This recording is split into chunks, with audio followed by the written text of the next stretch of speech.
Hello, me again, Olivia. I think now we're gonna get started on to getting into some crochet stitches, which you probably wanted to see in the first video, but I had a little ramble about crochet hooks and yarns and different types of things that you can come up with, just basic stitch knowledge. So let's have a go at making a chain. So in my first video I showed you that I was going to use this acrylic yarn. Nothing wrong with that, it's all very affordable and that's what we like.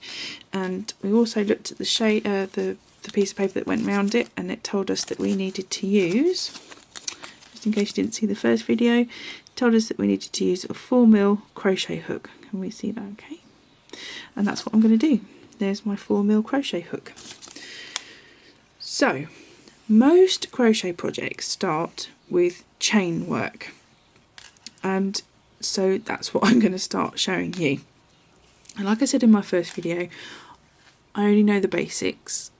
I don't know everything about crochet, I just know what I know works for me. So that's what I'm going to pass on to you. So to start off, we need to make a small knot to start off our work. And the way I do it is this way. I take my yarn, I wrap it around some fingers and I pinch it there. So I hold it there. I then pull up the tail end through the loop and I grab that, and I'm sure that's called a slip knot, and I don't even know if that's right, and I don't even know if that's the right way to start off, but that's the way I start off. And as you can see, you can just slip it up to the crochet hook there. Now everybody holds the yarn and the hook in a different way.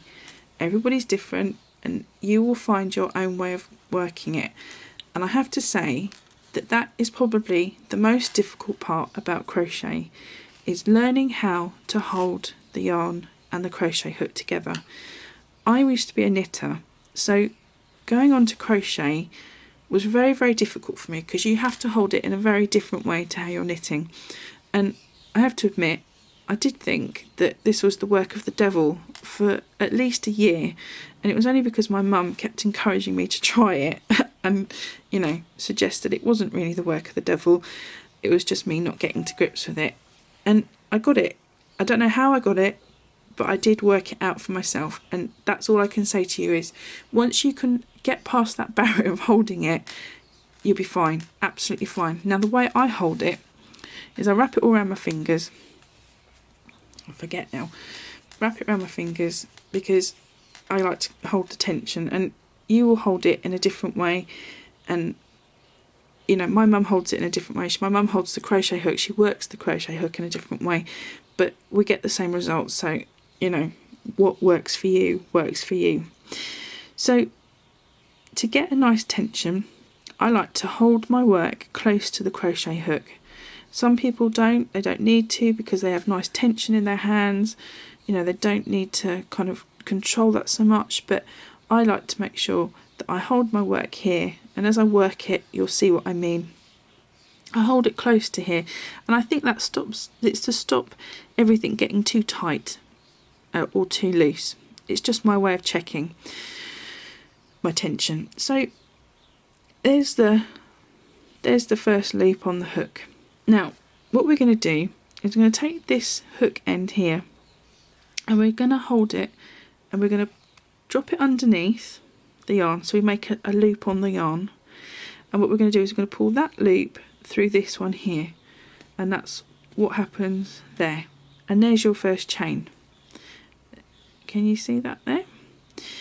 And I'll do another one. So you go underneath and you pull it through,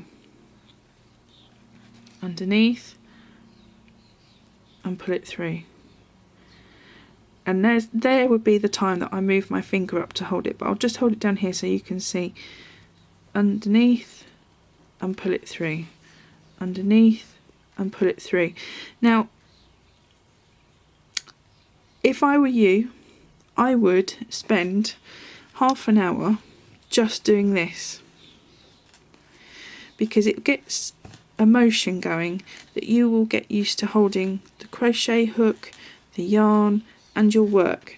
And if you can get used to holding it like this and just keep going I think that you will find that easier in the long run, because it's just getting familiar. I think it's like when you learn to drive a car, you have to kind of, you know, you will stall the car, you know, it will stop working, and you just need to find how it works best for you. Now I've done a few there,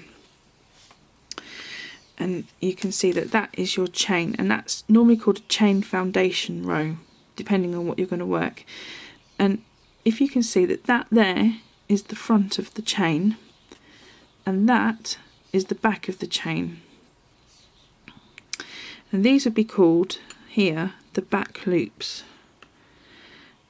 and these are the front loops here, these two here, and that is the back.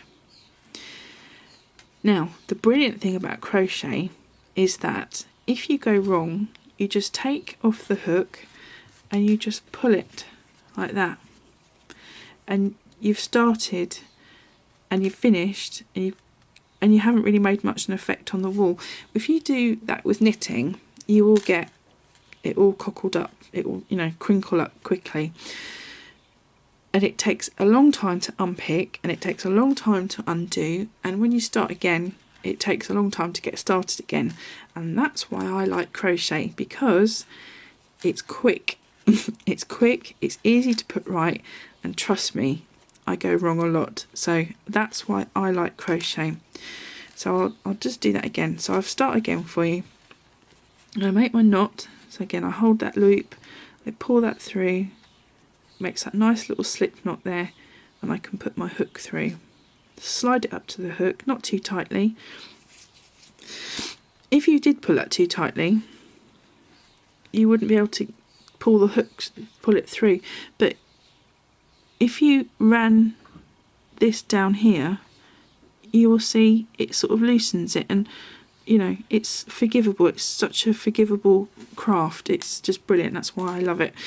So just again, you drop the hook underneath the yarn and pull it through, and you just keep doing that, and that's known as a chain, and that is your foundation. I'm trying to do it slightly differently so that you can see it properly on the camera, but that's all it is. And if you do it nice and gently, you will build up a lovely tension on your foundation row. And if you can keep the tension nice on your foundation row, as with all things, the rest will go beautifully, of course. So that's just the beginning, and in my next video I will show you how to do some actual stitches into this foundation row. Okay, thanks for watching. Bye.